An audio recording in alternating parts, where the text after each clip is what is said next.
پاک فوج کے جوانوں نے جانوں پر کھیل کر دہشت گردی کا منصوبہ ناکام بنا دیا۔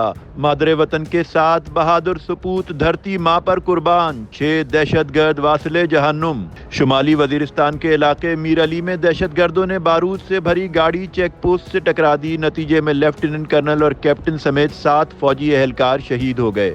جوابی کارروائی میں 6 دہشت گرد مارے گئے۔ ISPR کے مطابق 16 مارچ کی صبح 6 دہشت گردوں کے ایک گروپ نے شمالی وزیرستان کے ضلع میر علی کے علاقے میں سیکیورٹی فورسز کی ایک چوکی پر حملہ کیا۔ سیکیورٹی فورسز نے دراندازی کی ابتدائی کوشش کو ناکام بنا دیا۔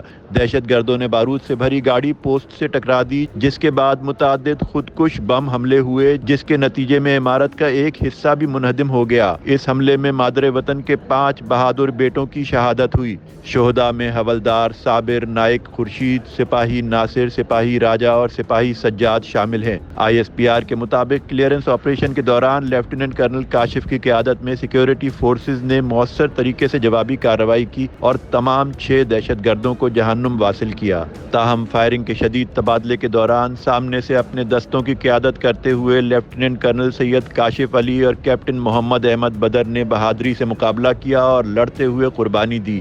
دھرتی ماں کے دونوں بہادر بیٹوں نے جام شہادت نوش کیا۔ یہ قوم کے وہ بہادر سپوت ہیں جن کی قربانیوں کی وجہ سے دھرتی پرامن اور سکون سے ہے، جو اپنے لہو دے کر قوم کو امن دیتے ہیں۔ پوری قوم کو اپنے بہادر شہداء اور ان کے خاندانوں پر فخر ہے۔ قوم اپنے عظیم شہداء اور ان کے اہل خانہ کو خراج تحسین پیش کرتی ہے۔